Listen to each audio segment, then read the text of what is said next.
간밤에 잘 주무셨습니까?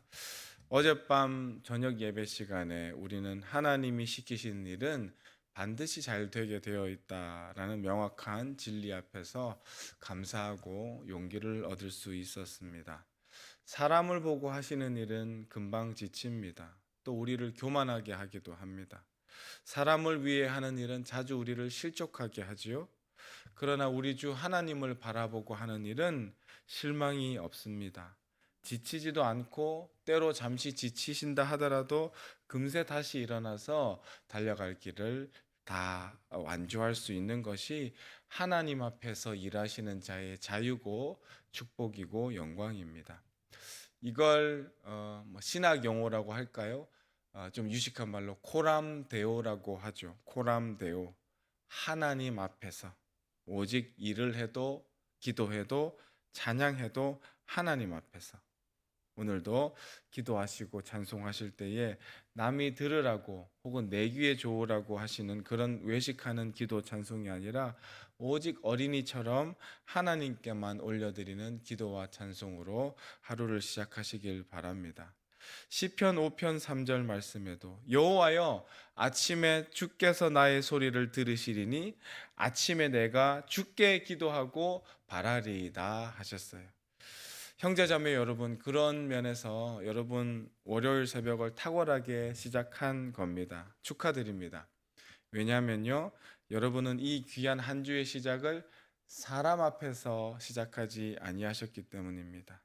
남서울 양곡교회는 오직 코람데오 하심으로 하나님께 기쁨이 되어드리는 멋진 인생 살아가시길 바랍니다.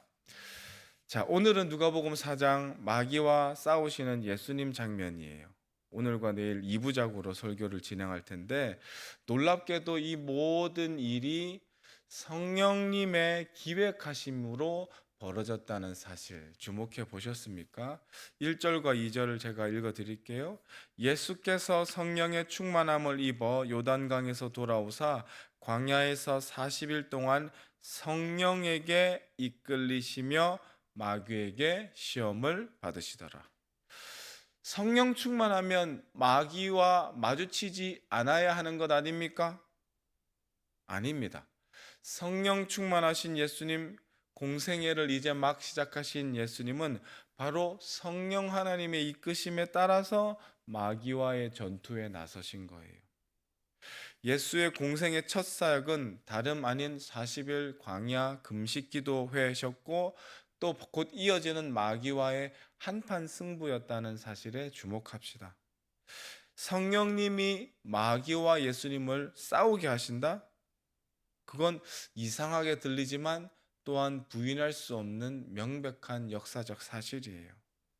다른 공관 복음서에서도 똑같이 그냥 예수님이 마귀와 싸웠다, 예수님이 시험을 당하셨다가 아니라 성령님의 개입하심으로 마귀가 예수님과 싸우게 되었다, 예수님이 마귀 앞에 다가가게 되었다라는 뉘앙스로 설명하는 것을 우리는 이해할 수 있어요. 마태복음 4장 1, 2절 말씀에 그때에 예수께서 성령에게 이끌리어 마귀에게 시험을 받으러 광야로 가사 이렇게 나와 있고요. 마가복음 1장 12절에도 성령이 곧 예수를 광야로 몰아내신지라 라고 나와 있어요. 성령님은 사탄의 시험을 피하게도 하시지만 또한 사탄과의 전투를 정면 승부도 하게 하신다는 사실을 기억합시다. 성령님의 사람이 되면, 성령님께 붙들리게 되면 마귀는 그 사람을 인지해요. 저 사람이 흥왕하면 우리가 약해진다. 저 사람은 하나님의 기름 부은 용사다. 그래서 싸움을 걸어오는 겁니다. 마귀가 싸움을 걸고 도전하는 것은 우리가 죄를 지어서가 아니라 우리가 정당한 편에 서서 정당한 싸움을 시작했다는 뜻이에요. 마귀가 우리를 적수로 여기고 시비를 걸기 시작했다는 뜻입니다. 그러므로 성령 충만함으로 불필요한 마귀의 함정, 죄의 유혹으로부터 피해가는 동시에 때로 성령께서 허락하신 마귀와의 정면 승부는 회피하지 아니하고 우리 예수님처럼 마귀의 진을 깨어 부수는 용사들이 되어야 할 줄 믿습니다. 에베소서 6장 10절로 12절 말씀에도 끝으로 너희가 주 안에서와 그 힘의 능력으로 강건하여 지고 마귀의 관계를 능히 대적하기 위하여 하나님의 전신갑주를 입으라. 우리의 씨름은 혈과 육을 상대하는 것이 아니요 통치자들과 권세들과 이 어둠의 세상 주관자들과 하늘에 있는 악의 영들을 상대함이라 하셨어요. 우리는 씨름해야 되고 상대해야 되는 사람들입니다. 마귀를 능히 대적하기 위해서 전신갑주를 입는 것이고, 전신갑주를 입은 우리가 마귀랑 싸우기 싫어서 회피하고 눈 안 마주치고 도망 다닐 이유가 없는 것이죠. 오히려 도망해야 될 자들은 마귀입니다. 그런데 성육신하신 하나님이신 예수께는 성부 하나님과 성녀한 하나님이 가지고 계시지 않은 약점이 하나 있어요. 바로 우리와 똑같이 연약한 인간의 육체를 입고 계시다는 사실입니다. 우리랑 똑같이 물 안 잡수시면 목마르시고요, 밥 안 드시면 줄이십니다. 잠 못 주무시면 피곤하세요. 연약한 인간의 육체를 입고서 마귀와 싸워야 하는 것이 삼위일체의 두 번째 위격이신 예수 그리스도의 약점이세요. 2절을 다시 한번 읽어보겠습니다. 2절 시작. 마귀에게 시험을 받으시더라. 이 모든 날에 아무것도 잡수시지 아니하시니 날수가 다음에 줄이신지라. 줄이셨어요. 우리 주님은 완전하신 하나님이시지만 또한 100% 완전하신 인간이셨기 때문에 줄이셨다고요. 금식기도 하면 줄이십니다. 우리 주님이라고 허기를 안 느끼는 게 아니세요. 여러분, 한 나흘만 금식해 보셔도 머리가 쭈뼛쭈뼛 서고 몸이 예민해지고 사실 일어나서 물건 들 힘도 잘 나지 않습니다. 눈이 퀭해집니다. 그런데 며칠을요? 무려 40일을 금식하셨어요. 예수님도 모든 인간들처럼 40일 금식하면 쇠약해지십니다. 이게 현재 상황이에요. 자, 전력표를 분석해 볼게요. 성령님께서 예수님을 마귀와 싸우시도록 링 위에 올리셨어요. 예수님은 하나님이시기 때문에 마귀를 때려잡는 것은 아주 쉬운 일이신데, 링 위에 있는 예수님의 유일한 약점은 바로 예수님이 인간의 몸을 입으셨다는 거예요. 40일간 굶으셔서 육체적으로 기진한 상황입니다. 그러니 다른 코너에서 이제 싸우려고 오는 이 마귀 녀석이 승부를 보려는 지점은 뭘까요? 무엇을 집요하게 파고들까요? 바로 예수님의 유일한 약점인 약해진 육체를 파고들겠죠. 그래서 배고프신 예수님께 던지는 함정이 뭔가요? 바로 드실 것의 함정이에요. 3절 읽어보겠습니다. 3절. 마귀가 이르되 내가 만일 하나님의 아들이여든 이 돌들에게 명하여 떡이 되게 하라. 자, 마귀가 40일을 굶은 지성찬 목사한테 와서 이 돌들을 명하여 떡이 되게 하라 이랬으면 제가 어떻게 반응했을까요? 짜증이 났겠죠. 나도 그러고 싶지 이 녀석아. 근데 내가 돌을 어떻게 떡으로 만들어? 너 마귀야, 이 짱돌로 한번 맞아볼래? 이랬겠죠. 우리 인간에게는 이게 전혀 시험이 안 돼요. 예수님께만 시험인 거예요. 네가 만일 하나님의 아들이여든 이라는 말은 마귀가 예수의 신분을 몰랐다는 뜻이 아니에요. 마귀만큼 예수의 신분을 잘 아는 녀석은 없어요. 예수님이랑 한때 같이 천국에 있었던 녀석이거든요. 당신 하나님의 아들이시잖아요. 제가 알고 있는데요. 지금 배고프시잖아요. 실력 발휘하셔서 잡수세요. 제가 못 본 척 할게요. 이 유혹을 하고 있는 거예요. 예수님이 누구세요? 떡 5개로 5,000명을 능히 먹이실 수 있는 분이십니다. 능력이 있으신 주님께 이게 시험인 거예요. 사랑하는 여러분, 그러므로 능력이 없는 사람은 능력이 없어서 죄로부터 안전한 경우도 참 많다는 사실에서 우리가 위안을 얻어야 됩니다.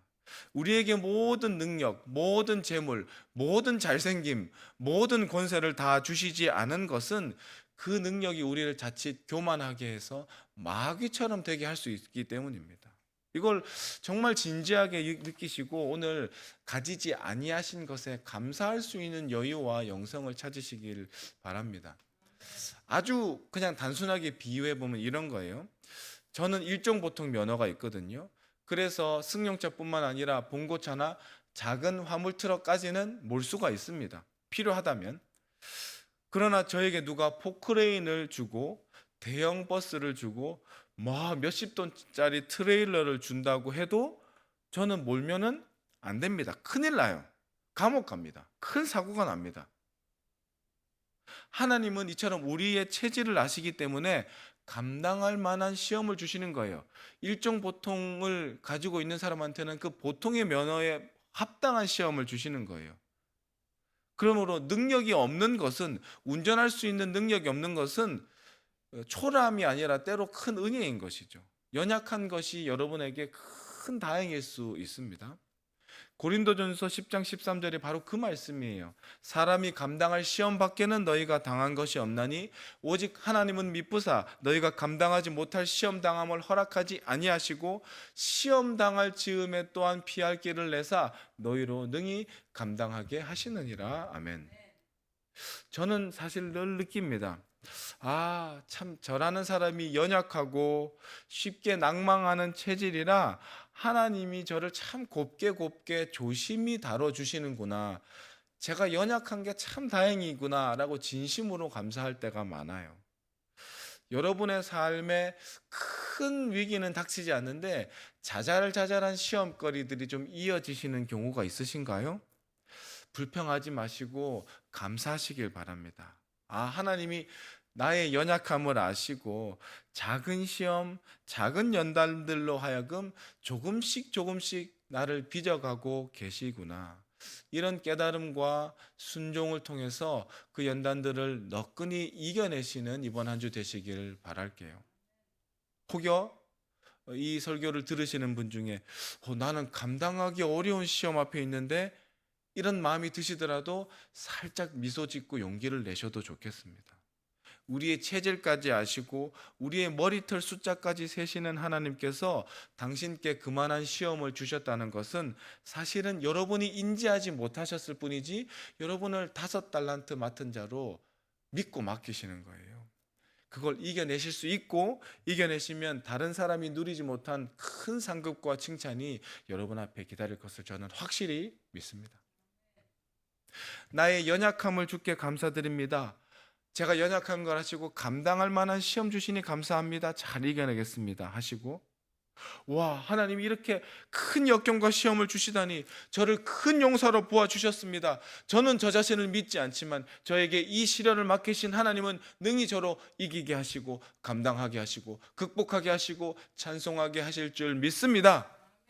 이렇게 큰 시험이든 작은 시험이든 큰 연단이든 작은 연단이든 우리 스스로를 믿지 아니하고 연약한 나를 도우시는 예수님, 나를 도우시는 하나님, 나의 등 뒤에서 나를 도우신 졸지도 주무시지도 아니하시는 여호와 하나님을 신뢰하심으로 모든 시험을 넉넉히 우리 주님처럼 이겨나가시고 마귀를 무찌르시는 위대한 용사들 되시길 주의 이름으로 축복합니다. 자, 그런데 인간의 몸을 입고 오신 예수님은 지금 우리가 얘기했던 지경과 전혀 다른, 사실은 정반대의 상황에 놓여 있습니다. 예수께는 모든 것이 시험이에요. 다시요. 예수님께는 이 호흡하시고 33년 살아가셨던 모든 인생의 순간순간이 다 모조리 시험입니다. 왠줄 아세요? 능력이 한이 없으시니까요. 자신에게 부여된 능력을 발휘하실라 치면 육체의 모든 괴로움과 불편함을 제거하실 수 있어요. 순식간에. 그걸 참으시는 게 예수님께 순종이고 끊임없는 고난이었다는 사실을 혹시 알고 계십니까? 떡 5개로 5,000명을 능히 먹이고도 12강주리를 남기신 분이 하나님이신 예수님인데, 정작 예수님은 그 자신을 위해서는 단 한 번도 이러한 기적을 행하지 아니하셨다는 사실. 예수님이 물 위를 걸으실 때를 한번 떠올려 봅시다. 그걸로 얘들아 이거 봐봐, 나 이것도 할 수 있다. 얘들아 진짜 신기하지, 나 짱이지, 나 하나님이야. 이렇게 롯데월드에서 스케이팅 하듯 쇼맨십으로 걸어 다니신 것 우리가 상상해보지도 못하잖아요. 그러신 분이 아니시니까. 사실 예수님은 불편해도 어지간하면 배 타고 다니시는 분이에요. 걸어 다니시는 분이라고요. 비행기처럼 날아다니지는 못하시겠습니까? 근데 왜 물 위를 걸으셨어요? 원래는 배 타고 천천히 와야 마땅한데, 나는 기적을 그런 식으로 발휘하는 하나님이 아니신데, 제자들이 풍랑 속에서 막 당황하고 괴로워하고 빠져 죽을 것도 아닌데 막 주여 주여 이러니까 자기 자식들 우는 소리에 그냥 마음이 급해지셔서 한달음에 달려오시니까 걷게 되신 거예요. 그게 물 위를 걷게 된 기적을 제자들과 우리가 목격하게 되는 유일한 이유입니다. 걷고 싶어서 걸으신 게 아니에요. 걷지 못하시다가 그날 힘을 발휘하셔서 영차 가신 게 아니라고요. 그냥 제자들이 위기에 빠졌으니까 급하게 가시다 보니까 주변에 배가 없어서 에라 모르겠다 걸으신 거라고요. 이처럼 예수님은 아무리 위대하고 신기한 기적도 이 땅에서 자기를 위해서 단 한 번도 발휘하신 적이 없는 하나님이시라고요. 사복음서 어디를 펼쳐보세요. 예수님은 숱한 기적을 일으키셨어요. 근데 자기 자신을 위해서는 단 한 번도 0.1%도 발휘하신 적이 없어요. 이게 우리한테 얼마나 큰 은혜고 예수 자신께는 얼마나 무거운 짐이었는지 한번 묵상하시면서 다시 복음서를 읽어보셔도 좋겠습니다. 예수님을 잡으러 겟세마네 동산에 검과 몽치던 깡패 녀석들이 치고 들어왔죠. 제자 중에 하나, 아마도 베드로가 용기 있게 칼을 꺼내서 대제사장의 종 말고의 귀를 쳐버렸습니다. 근데 예수님이 이 일을 칭찬해 주시기는커녕 화를 내셨어요. 그 칼을 도로칼집에 꽂아 넣어라. 그리고 명령하세요. 그 결정적인 발언을 하십니다. 마태복음 26장 53절 54절 말씀에 너는 내가 내 아버지께 구하여 지금 12군단 더 되는 천사를 보내시게 할 수 없는 줄로 아느냐? 내가 만일 그렇게 하면 이런 일이 있으리라 한 성경이 어떻게 이루어지겠느냐 하시더라. 아멘. 베드로야, 나 이깟 녀석들 싹 쓸어버릴 능력을 가지고 있어. 나한테는 나를 구출할 능력이 항상 탑재돼 있어. 나는 이 세상에서 탈출할 비상 버튼이 항상 있어. 그런데 내가 비상 버튼을 누르고 조종사가 조종관에서 나오는 이젝트 레버를 당기면 그러면 나는 편하게 하늘로 돌아가면 되지만 너희를 구원하라는 하나님의 뜻은 어떻게 되니? 인류를 구원할 메시아 예는 어떻게 성취가 되니? 그리고 저 이역만리에 떨어져 있는 저 불쌍한 조선 땅의 백성들은 어떻게 구원하겠니? 제자들아, 내 평생에 나의 가장 큰 시험은 내게 주어진 무한한 능력을 끊임없이 참고 절제한 일이라는 것을 왜 모르니? 우리는 복수하고 싶어도 능력이 없어서 참지만 우리 주님은 복수하고 원수 갚으실 모든 능력을 항상 가지고 계신데 한 번도 발휘하지 아니하시는 게 힘든 거예요. 오늘도 마찬가지입니다. 예수님은 마귀의 이 유혹, 즉 40일을 줄이셔서 기진한 상태의 생리적 욕구를 자극하며 자신의 능력을 당당하게 또 사사로이 사용하라는 바로 그 유혹을 단호히 거절하시는 거예요.